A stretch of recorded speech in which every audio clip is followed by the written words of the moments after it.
Praise the Lord मु pastor Abraham को समस्त को मोर यूट्यूब चैनल में स्वागत जनाऊँगी। आज आपण मान मु जो विषय नहीं आसी अच्छी ताकि सांकेतिक पर्वत बा फिगरेटिव माउंटेन। जिते आम मिखा भविष्य वक्ता पुस्तक 4:1-2 पढ़ा तेबे सेठारे एपरि लिखा जाए,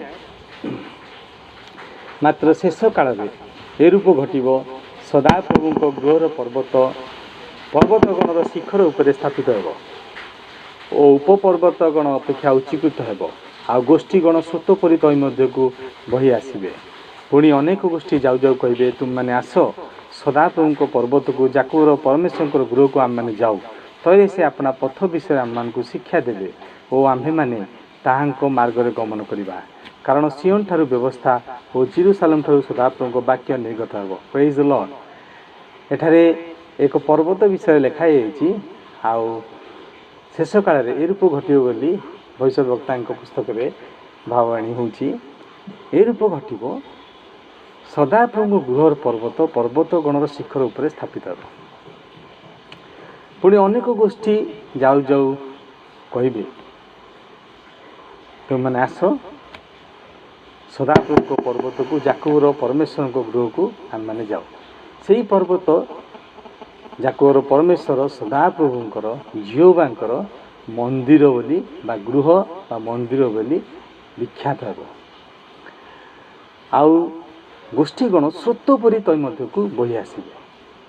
आमे जानू 2000 वर्ष पूर्वे प्रभु आमर जो प्रतिज्ञा करथिले पेंटिकस्ट दिवस दिन पवित्र आत्मा आसिले आउ पितर वक्तृता दिले आउ मंडली स्थापन है ख्रीष्टंकर मंडली स्थापन है। से दिन पितरंकर वक्तृता पर 300 लोक बा 3000 लोक मंडली रे बाप्तिस्म नहीं अंतर्भुक्त हेले। आउ से मंडली बढ़िला वृद्धि पाइला। जेरूसालेम ठू आरंभ हो सारा पृथ्वी सारा व्यापिला।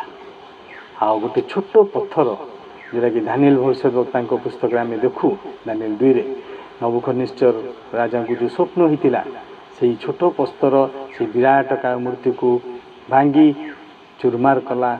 आउ से छोट पत्थर पर्वत आकार धारण कला। से छोट पर्वत छोट पत्थर जोटा कि पर्वत आकार धारण कला सेटा मंडली को बुझाए, ईश्वर को राज्य को बुझाए। कारण मंडली हूँ ईश्वर को राज्य। आउ से जो प्रकांड मूर्ति रे 4टा राज्य आम देखा पाचु से सब धूली सातेला। तो से पर्वत विषय प्रभु आज एठारे लिखती। से पर्वत हूँ सदाप्रभु गृह ईश्वर मंदिर आउ सेटा हूँ church is the temple of God. तुम मैंने ईश्वर को मंदिर प्रभु से मंदिर विषय एठारे से पर्वत विषय एठारे कहते। कारण प्रभु को मंदिर अनेक गोष्ठी स्रोत परि बही आसबे। गोटे गीत मोर मन पड़े हिंदी गीत, आओ खुदा के घर चले, आओ खुदा के घर चले, मैं खुश हुआ जब वो मुझे, मैं खुश हुआ जब वो मुझे कहने लगे आओ खुदा के घर चले, आओ खुदा के घर चले। हाँ मोर प्रिय भाई भणी माने प्रभुंकर से पर्वत ईश्वर गृह बा मंडली आउ से मंडली वृद्धि पाई गोटे विराट काय पर्वत आकार धारण कला। जिसाय भविष्य वक्ता पुस्तक 2:2 से विषय लिखा जाए। से विषय लिखा जाए, शेष काल एरूप घटिब सदाप्रभु गृहर पर्वतगणर शिखर उपर स्थापित हेब, उपपर्वतगण अपेक्षा उच्चीकृत हेब आ समुदाय गोष्ठी स्रोत परि तै मध्य को बही आसबे। हाँ मोर प्रिय भाई भणी माने समस्ते प्रभु मंडली रे आसुअछंती। किंतु से पर्वत बा फिगरेटिव माउंटेन जो सांकेतिक पर्वत 2 भाग में आम विभक्त करूँ। गोटे हूँ माउंटेन ऑफ साल्वेशन परित्राण पर्वत, आ गोटे हूँ माउंटेन ऑफ डिस्ट्रक्शन विनाशक पर्वत। तो प्रथम आम देखा कौटा परित्राण पर्वत, जो पर्वत बा जो मंडली रे प्रभु मूलदुआ आउ जो मंडली रे ପ୍ରଭୁ ମସ୍ତକ ସେଇଟା ହେଉଛି ପରିତ୍ରାଣ ପର୍ବତ ବା ପରିତ୍ରାଣ ମଣ୍ଡଳୀ। ଗୀତ ସେଇଟା 2:6-7 ଆମେ ଯଦି ପଢ଼ିବା, ମାତ୍ର ମୁଁ ଆପଣା ରାଜାଙ୍କୁ ଆପଣା ପବିତ୍ର ପର୍ବତ ସିଓନରେ ସ୍ଥାପନ କରିଅଛି, ମୁଁ ସେହି ବିଧାନ ପ୍ରଚାର କରିବି। ରାଜା ଆମେ ଜାଣୁ କିଏ? ପ୍ରଭୁ ଯୀଶୁ। ଯୀଶୁ ରାଜା, ସିଏ ମଣ୍ଡଳୀର ମସ୍ତକ, ଆଉ ସେ ଆମ ହୃଦୟରେ ରାଜ କରୁଛନ୍ତି। ଆମେ ତାଙ୍କର ପ୍ରଜା। ପ୍ରଭୁ ଯୀଶୁ ରାଜା କେତେବେଳେ ହେଲେ? ତାଙ୍କ ରାଜ୍ୟ ସ୍ଥାପନ ହେଲା। ଆମେ ଅନେକ ଲୋକ, ଅନେକ ଗୋଷ୍ଠୀ ତାଙ୍କ ରାଜ୍ୟରେ ପ୍ରବେଶ କଲେ। ସେମାନେ ତାଙ୍କର ପ୍ରଜା, ଆଉ ଯୀଶୁ ଆମ ରାଜା, ଆମ ହୃଦୟରେ ସେ ରାଜ କରନ୍ତି। ସିଏ ଯେଉଁ ବିଧାନ ସ୍ଥାପନ କରିଥିଲେ, ମୁଁ ସେଇ ବିଧାନ ପ୍ରଚାର କରିବି ବୋଲି ଏଠି ଲେଖାଯାଏ। ସଦାପ୍ରଭୁ ମୋତେ କହିଲେ, ତୁମେ ଆମର ପୁତ୍ର, ଆଜି ଆମେ ତୁମକୁ ଜନ୍ମ ଦେବୁ। ଏଇଟା ଯୀଶୁ ବାପାଙ୍କୁ ଭାବ ଆଣିଯାଇଛି। ଆଉ ପ୍ରଭୁ ସିଓନ, ଯେପରି ଆମେ ମିଖା ପୁସ୍ତକରେ ଦେଖିଲୁ ଯେ କାରଣ ସିଓନ ଠାରୁ ବ୍ୟବସ୍ଥା ଜେରୁସାଲେମ ଠାରୁ ସଦାପ୍ରଭୁ ବାକ୍ୟ ନିର୍ଗତ ହେବ। ସିନାଇ ପର୍ବତରେ ବ୍ୟବସ୍ଥା ଦେଇଥିଲେ, କିନ୍ତୁ ଏଠାରେ ସିଓନ ଲେଖା ହେଇଛି।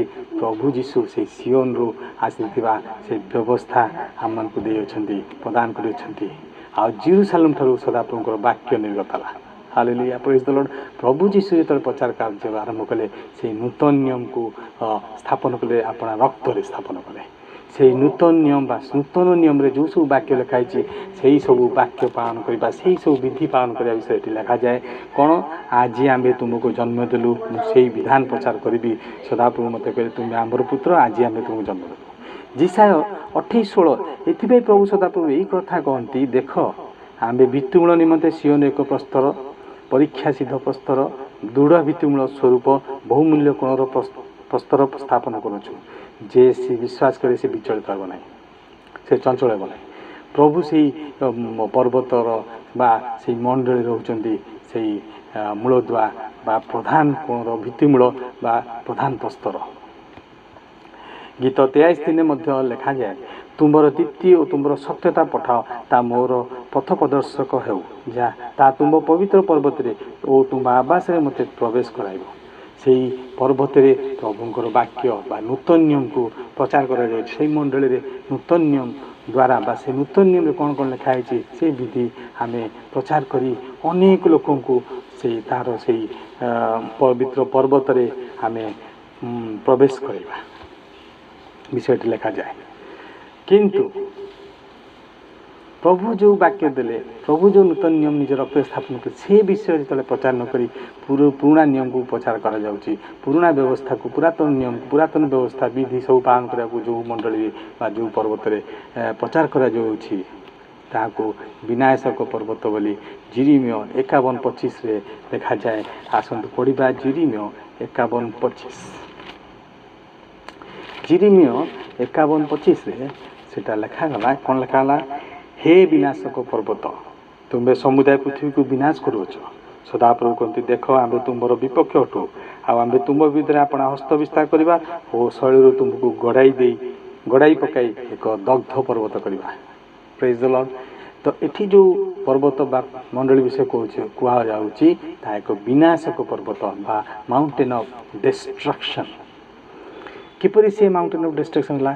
ପ୍ରଭୁ ଯେଉଁ ବିଧି, ପ୍ରଭୁ ଯେଉଁ ନିୟମ ସ୍ଥାପନ କଲେ, ସେ ନିୟମ ନ ମାନି ଯେତେବେଳେ ଆମେ ପୁରାତନ ବ୍ୟବସ୍ଥା ଯେଉଁଟାକି ସିନୟ ପର୍ବତରୁ ଯେଉଁ ବ୍ୟବସ୍ଥା ଆସିଅଛି, ସେଇଟାକୁ ଯେତେବେଳେ ମାନୁଅଛୁ, ଆଉ ପ୍ରଚାରକ ପାଳକ ମାନେ ଯଦି ସେଇଟା ପ୍ରଚାର କରୁଛନ୍ତି, ପ୍ରଭୁ କହନ୍ତି ତୁମର ମୁଁ କ'ଣ ବିପକ୍ଷ, ଆମ୍ଭେ ତୁମର ବିପକ୍ଷ ଅଟୁ।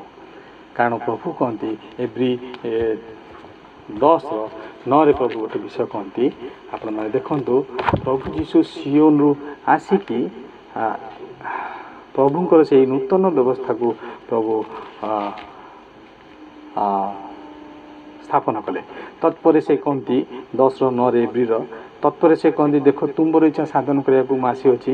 ଦ୍ୱିତୀୟଟି ସ୍ଥାପନ କରିବା ନିମନ୍ତେ ସେ ପ୍ରଥମଟି ଲୋପ କରନ୍ତି। ଯେଉଁ ବ୍ୟବସ୍ଥାକୁ ପ୍ରଭୁ ସିନୟରେ ଯେଉଁ ବ୍ୟବସ୍ଥା ଦିଆଯାଇଥିଲା, ସେଇଟାକୁ ପ୍ରଭୁ ଲୋପ କରି ସିଓନରୁ ଯେଉଁ ବ୍ୟବସ୍ଥା, ଜେରୁସାଲେମର ଯେଉଁ ବାକ୍ୟ ପ୍ରଭୁ ଯେଉଁ ପ୍ରଚାର କଲେ, ସେହି ବାକ୍ୟକୁ ସ୍ଥାପନ କଲେ ନୂତନ ନିୟମରେ। ଆଉ ଆଜି ମଧ୍ୟ ମଣ୍ଡଳୀମାନଙ୍କରେ କେତେ ମଣ୍ଡଳୀ ସେ ପୁରାତନ ବ୍ୟବସ୍ଥା, ପୁରାତନ ନିୟମ, ଦଶମାଂଶ ଆଣ ଏସବୁ ପ୍ରଚାର କରିବା ଦ୍ୱାରା ସେମାନେ ଗୋଟେ ବିନାଶକ ପର୍ବତ ବା ବିନାଶକ ମଣ୍ଡଳୀ ବୋଲି ବାଇବଲ ବା ଧର୍ମ ବା ଶାସ୍ତ୍ର ଆମକୁ କୁହେ। ପ୍ରଭୁ କହନ୍ତି ସେହି ମଣ୍ଡଳୀର ମୁଁ ବିପକ୍ଷ ଅଟେ, ଆଉ ପ୍ରଭୁଙ୍କର ହସ୍ତ ତାର ବିରୁଦ୍ଧରେ ସବୁବେଳେ ରହିବ। ଆଉ ପ୍ରଭୁ କହନ୍ତି तुमको शैलरू गड़ाई दे तुमको एक दग्ध पर्वत करवा विनाशक पर्वत को प्रभु दग्ध पर्वत करेंगे। आ शैल हूँ आम जानू प्रभु जीशु से परित्राणशील परित्राण पथु आमको हटईदेवे गड़ेदेवे बोली प्रभु कहते। कहीं आसतु आ गोटे विषय देखा जिकल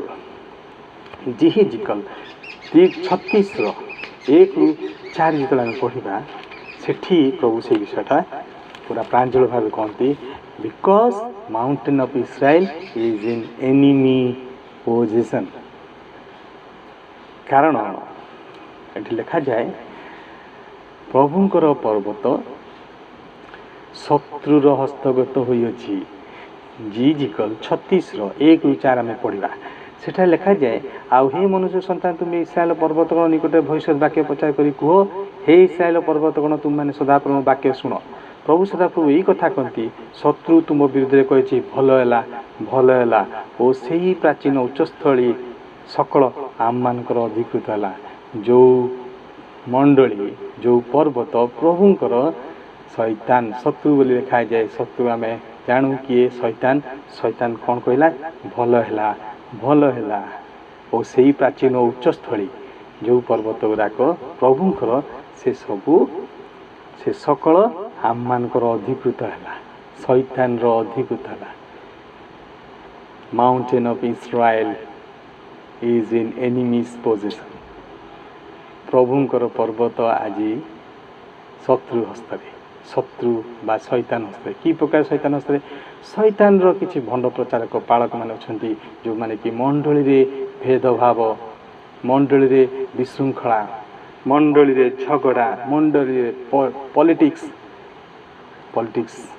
इलेक्शन ये सब करिकी कितने प्रभु को मंदिर को भ्रष्ट कर सारे से सब को प्रभु कहती विनाशक पर्वत।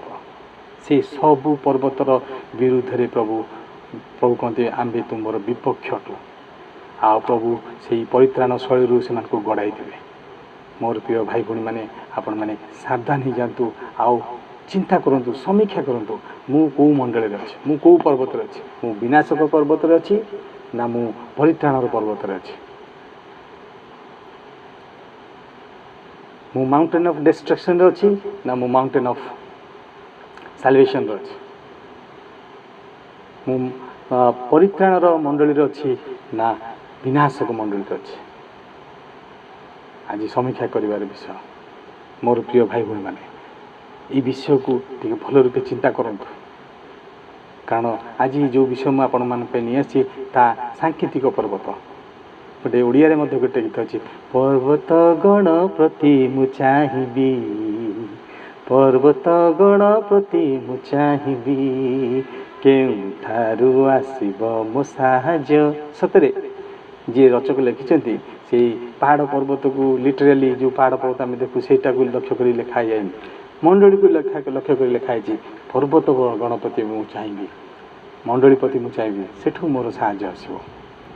से मंडली आज विनाशक पर्वत साजी से मंडली आज शत्रुर पोजिशन अच्छी शत्रुर हस्तगत अच्छी जी प्रभुंकर पालक जी प्रभु आड़ू आसी जी प्रभुंकर सत्य वाक्यर प्रचार करुव जी द्वितीय तिमोथी 2:16 वाक्य को यथार्थ रूपे विभाजन कर। द्वितीय तिमोथी 2:15 लिखा सत्य वाक्य यथार्थ रूपे व्यवहार करी जो कार्यकर लज्जाबोध पर आवश्यक नुहे ताहार परिश्रम निकट आपको परीक्षा सिद्ध देखा यत्न कर। आज से नूतन नियम प्रचारक हूँ आओ जो नियम प्रभु लोप कर आज से नियम विधि 10 मास आण पालक प्रचारक मैंने जब कहते जान जे तुम गोटे विनाशक पर्वत बा माउंटेन ऑफ डिस्ट्रक्शन अच्छा बा एपरी एक मंडली अच्छा जोटा कि विनाश आड़ को जाऊँ प्रभु नूतन नियम हृष्ट चित्त दाता हो कहते आपण मैंने द्वितीय कोरिन्थ पढ़ी पारे। प्रेज द लॉर्ड हृष्ट चित्त दाता हो। आसतु आज जो पर्वत विषय मुझे कहली से पर्वत विषय टी चिंता करूँ आज मु कौ पर्वत अच्छी ता समीक्षा करूँ प्रभु आपण मानक पठित वाक्य साक्ष्य आशीर्वाद करूँ। Praise the Lord. नमस्कार।